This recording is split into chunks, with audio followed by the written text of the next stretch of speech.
This gun is a side project I had going on for the last 2 years. Started being a GG Bar 10 G spec with a short barrel and big suppressor. And the gun sucked, so I started by upgrading it to some using products from the big brands. I got the Lilacs barrel, cost me $100. The PDI hole pop, which is almost another $100. The zero trigger, which cost me like €80. Then a steel cylinder, stuff like that.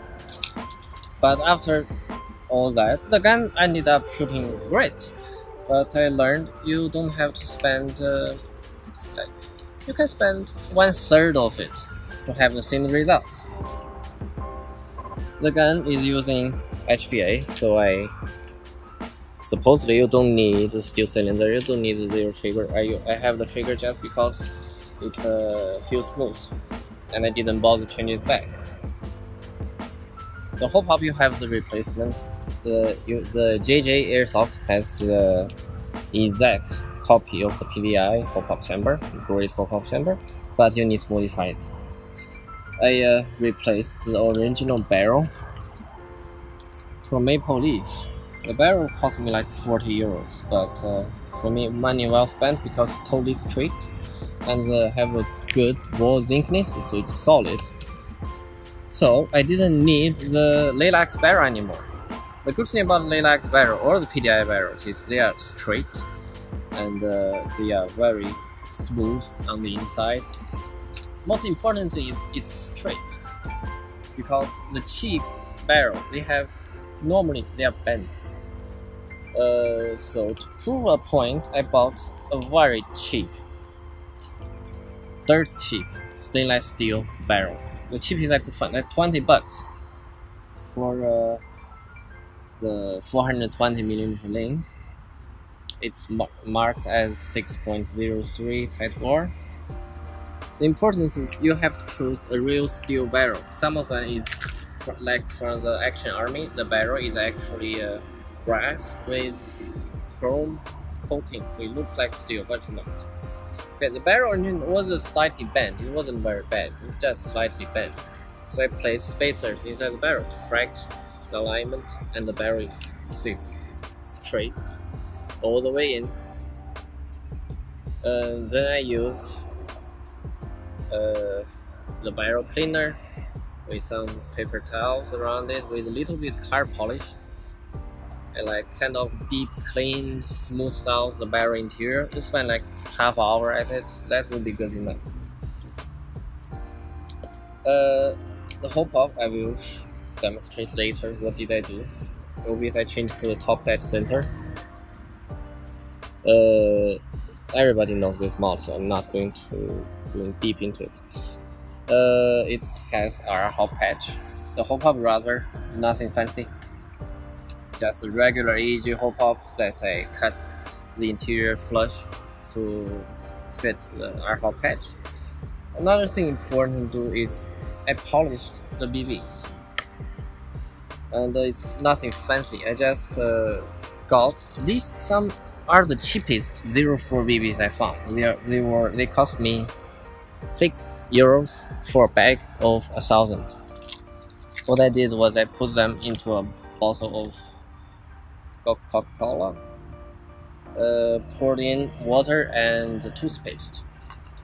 Then left it in the washing machine for a full cycle. Then I just rinse them and let it dry, and they perform as good as the most expensive BBs.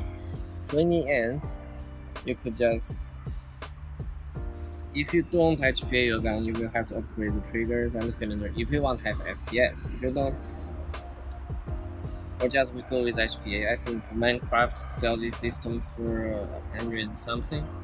Only problem with their system is you need quite a long barrel to get FPS. With a short barrel, the valve on their system opens too slow for heavy BBs. Now, let's say you HPA it, you got a gun that's puts you about 250 No, probably less. $200. You can find the GG Bar 10 stock without accessories, pretty cheap. We put in the didn't have to trim the barrel. If you have a long one, you buy a cheap barrel, put in the whole pop. I would say $300. You can shoot pretty good. This gun at the moment can, with 100 psi only, I can shoot. Right now it's not it's 100. I get close to 500 FPS with 0 force, which is shooting too hard. Which proves me another point. It's very economic to use air. I'm using a tiny bottle, and this will last me the entire game. Okay, so now we placed abandoned chair we found under there. Last time we measured from where we're standing to the trees is 80 meters, so I can say at least that's 60 meters to that chair.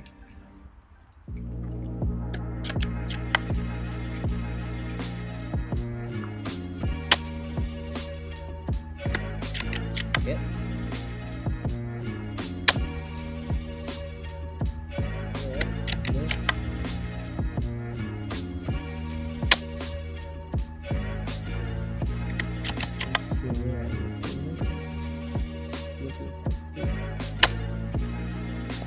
Okay.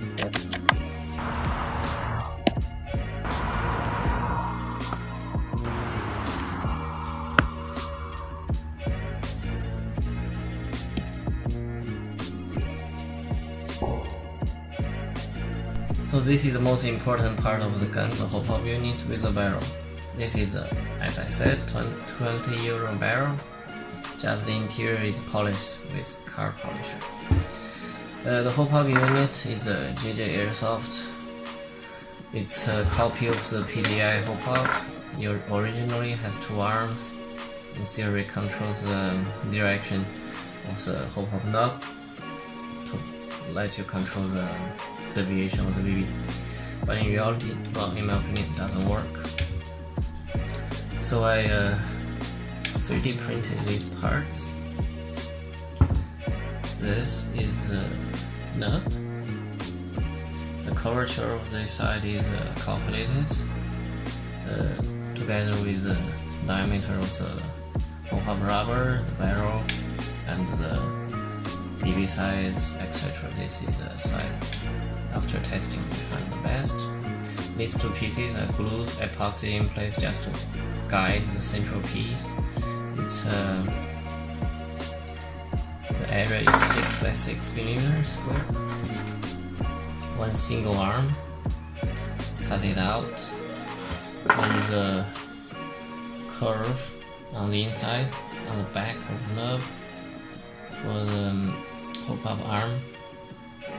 Be able to always pushing it in a perpendicular fashion, so it moves up and down. So the contact to the BB is always an entire area. It's never just one side. I'm gonna try to remove the barrel and show the inside of it.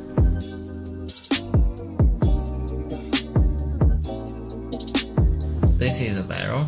It has an enlarged pop-up window with a patch on it. It's made of a silicone tube.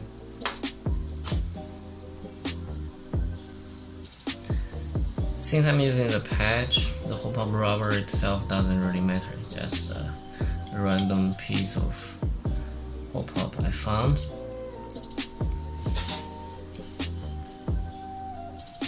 Now if you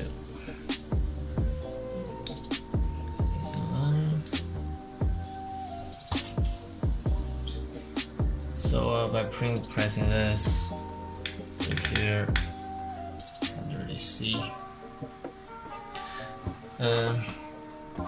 It gives you the maximum area contact.